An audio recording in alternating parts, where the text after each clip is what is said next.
Let me just start with the Park Service was saying that this was just manageable. Everything was working according to plan.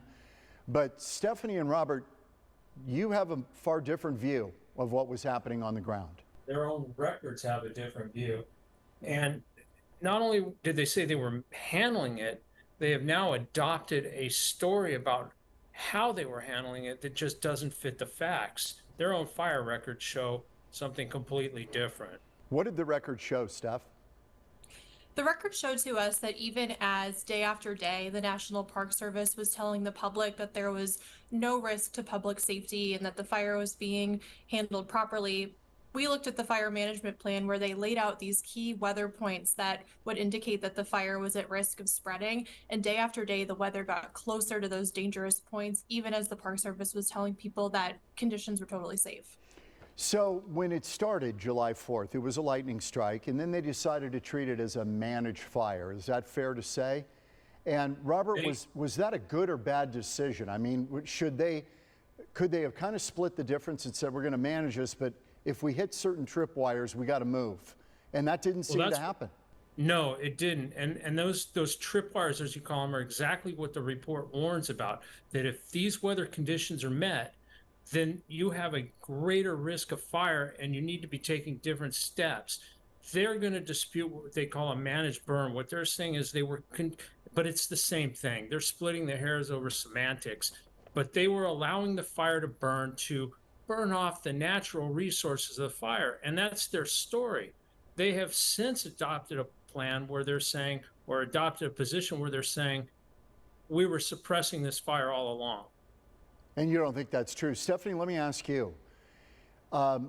It looks, based on your reporting, they are saying, the Park Service said that it got away from them on the 11th. That's really kind of the moment it turned.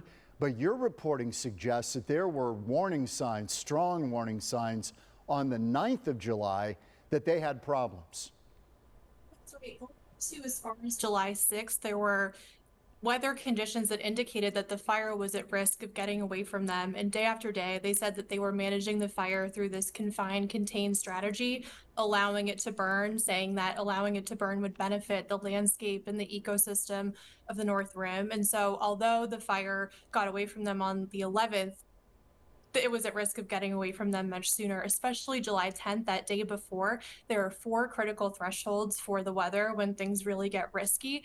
They met 3 of them, and the 4th was just 2 miles of wind speed away from meeting that 4th condition on July 10th, the day before they lost control. Yeah, the Park Service said that unpredictable winds blew the fire out of control. But what did your data reveal, Robert? Well, the term unpredictable is a misnomer. They could have predicted it. Their fire plan predicted it, and it said it was going to get out of control. Essentially, when these conditions are met, you've got a problem. And what the message that they were sharing with the public was they had it under control. Basically, the Park Service said unpredictable winds blew the fire out of control. But what did your data show? They keep using the term unpredictable, and this fire was absolutely predictable. That's what the data shows, that when these weather conditions were meeting those thresholds, they had a problem and they were ignoring it. Not only that, I would submit to you that the destruction of 100 structures, the burning of the Grand Canyon Lodge, suggests they never had the fire under control. Should there have been assets at the North Rim Lodge to do structure protection? Because that doesn't seem to have happened either. That's something that a lot of residents and people who, love and have visited the North Rim many times are asking why there wasn't more done to protect these structures before they burned down. It happened pretty quickly after officials lost control of the fire on July 11th. By the night of July 12th, that lodge was on fire and there was really no stopping it. The social media that we were getting out of the National Park Service at that time painted a far different picture than what it appears in your reporting of what was happening on the ground. Robert, do you want to take that one? Well, they paint I think we called it a very sunny picture. Their posts were about the trails. They were about the weather being breezy and light winds, and they had the fire contained for the ecology of the park. They were letting it burn. There were no alarms. They were telling people, in fact, there was no threat to public safety. For days now, they are saying that they approached this fire as in a suppression mode, that they were trying to suppress the fire all the time.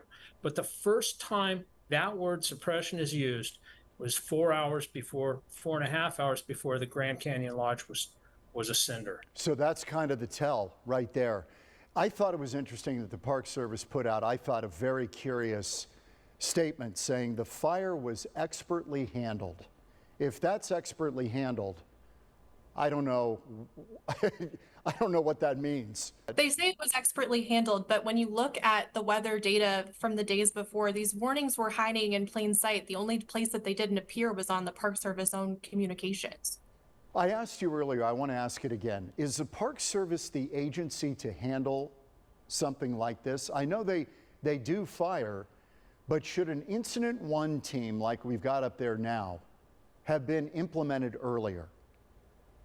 This is something that we heard a lot from our sources when we were reporting on this story, is that they were surprised because the Park Service is a respected federal agency, an organization that they thought would be able to handle this fire. A discrepancy that some of our sources pointed out was that some of these plans that they were relying on, they were signed off on in 2025, but a lot of the data and the plans that they were working off of dated back to as far as 2012. So perhaps those plans should have been updated more recently, especially as the weather at the North Rim gets hotter and drier.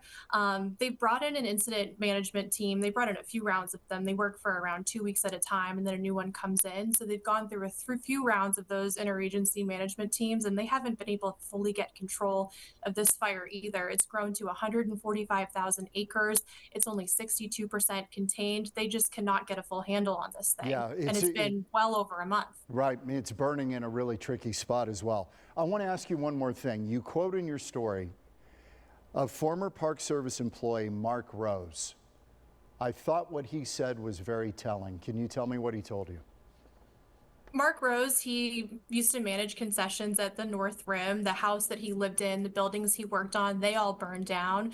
And he said that to him, what happened with the fire wasn't unpredictable. It seemed pretty predictable and exactly what he would expect to happen. And he was surprised to see officials not move in to fully extinguish this fire sooner. And he said when it gets dry and windy, they let it get away from them. He said these conditions exist all the time. And when the wind kicks up, the fire gets away. All of the politicians now they want answers. Ruben Gallego, Mark Kelly, Governor Hobbs. What do you think will come of this review? What's notable to me is that this call for a review is pretty bipartisan. It's rare that you have Governor Katie Hobbs and Congressman Paul Gosar, a Democrat and a Republican, agreeing on something. And what officials have called for is an independent review into the response to this fire. The National Park Service has said the response will be reviewed, but they haven't answered questions on who is going to do that review and whether it's going to be an outside independent group. Robert, thoughts? Yeah, one thing that's striking in all of this is the complete, utter silence from the national parks. We went out of our way to make sure they knew exactly what we were talking about, gave them opportunities to address the fire management plan that they weren't following. And all they said was, it's not the right time. Right now, we're concentrating on the fire. And of course, we were asking, shouldn't you have been concentrating on your fire plans all along? Great reporting. Stephanie Murray, Robert Anglen, really appreciate your time and great work.